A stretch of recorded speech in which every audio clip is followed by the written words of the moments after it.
Han pasado 3 meses desde que la lápida cayó en la Tierra. Yo tuve la idea de monitorear el objeto conforme se aproximaba a la superficie de nuestro planeta. Incluso desde la distancia, era intrigante.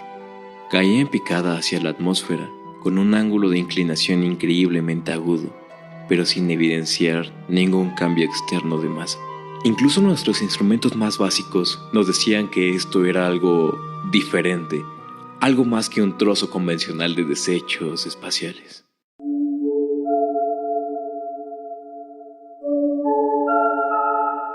También fue mi idea inspeccionar el sitio del impacto, un cráter incandescente con alrededor de 300 metros de diámetro, sepultado en la profundidad del desierto Mojave. Después de un vuelo corto, seguido de unas cuantas horas en vehículo, descubrimos que éramos uno de los primeros equipos de investigación que llegaron a la escena, y ciertamente fuimos el único dispuesto a descender por el cráter para examinar el meteorito desde cerca.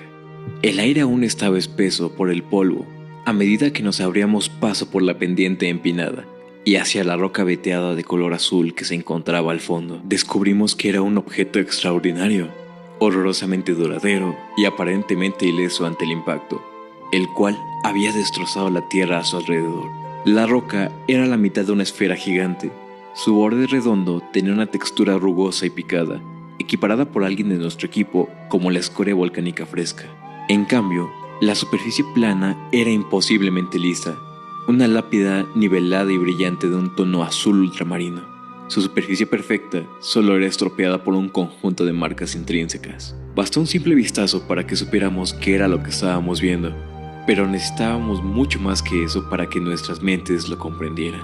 Los cortes en el rostro de la roca eran demasiado sofisticados para haber sido causados por la erosión o los impactos aleatorios contra otros desechos espaciales. Su estructura, su complejidad y la instancia ocasional de repetición simbólica se sumaron para proponer una causa mucho más significativa, la primera evidencia de algo por lo que habíamos estado explorando el universo desde tiempos inmemorables: intención e inteligencia. El mundo se nos avecinó durante las siguientes semanas: reporteros, turistas, aficionados, teóricos de la conspiración. El gobierno estableció un perímetro y le tiraban un acuerdo de confidencialidad empastado a todos los que estuvieran a 1,5 kilómetros del sitio del impacto. La única razón por la cual nosotros no recibimos nuestras órdenes de desalojo fue debido a la pericia que demostramos desde un comienzo, antes de que el resto de los científicos pertinentes se presentaran. Después de un vuelo corto, seguido de unas cuantas horas en vehículo, descubrimos que éramos uno de los primeros equipos de investigación que llegaron a la escena, y ciertamente fuimos el único dispuesto a descender por el cráter para examinar el meteorito desde cerca.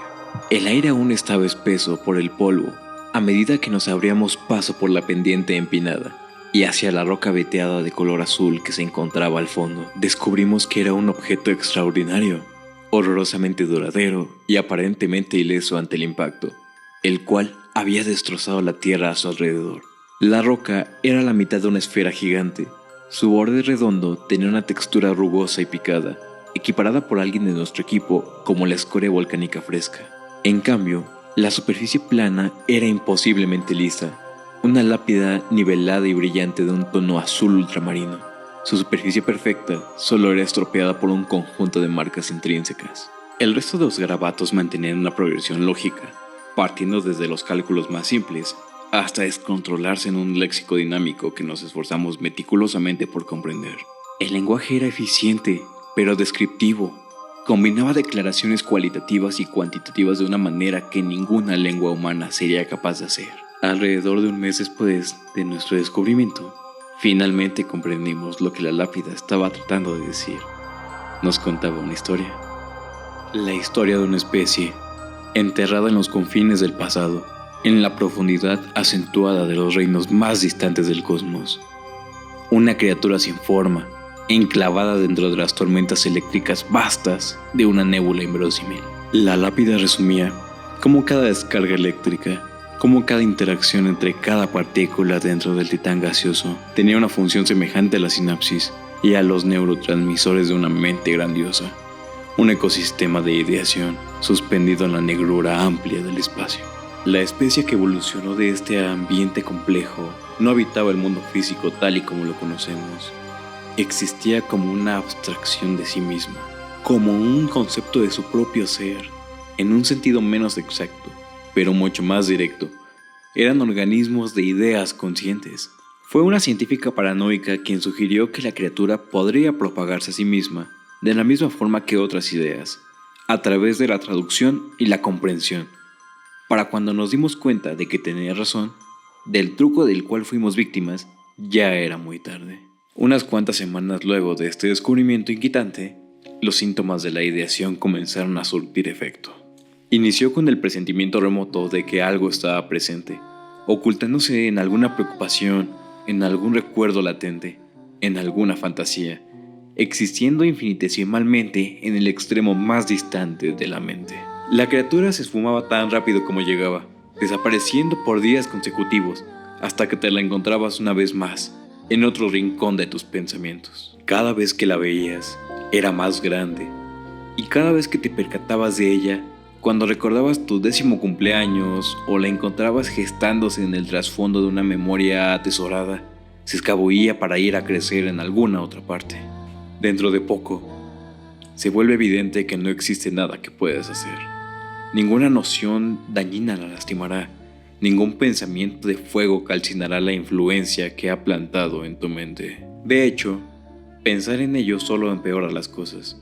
Los únicos científicos que se liberaron verdaderamente de la criatura fueron los que salpicaron su materia gris por las paredes de sus hogares. Ellos fueron los valientes. Desafortunadamente, yo no soy uno de ellos. Han pasado 3 meses desde que el meteorito cayó en la Tierra. Ahora, la idea que se nos impartió se ha inflado y ha madurado. No puedo evocar ningún pensamiento sin que una parte de la criatura merodee la escena. Su presencia misma derrama un dominio sutil, hasta que ya no puedo desenredar su voluntad de la mía, hasta que ya no puedo detectar en dónde terminan mis pensamientos y dónde comienzan los suyos. La criatura no es mala, no tiene ningún fin malévolo, simplemente desea lo que todo organismo viviente busca: supervivencia por medio de la propagación. Ya no sé qué ideas son mías. De hecho, no estoy seguro de por qué escribí esta historia. Gracias por escuchar el creepypasta y llegar al final del video.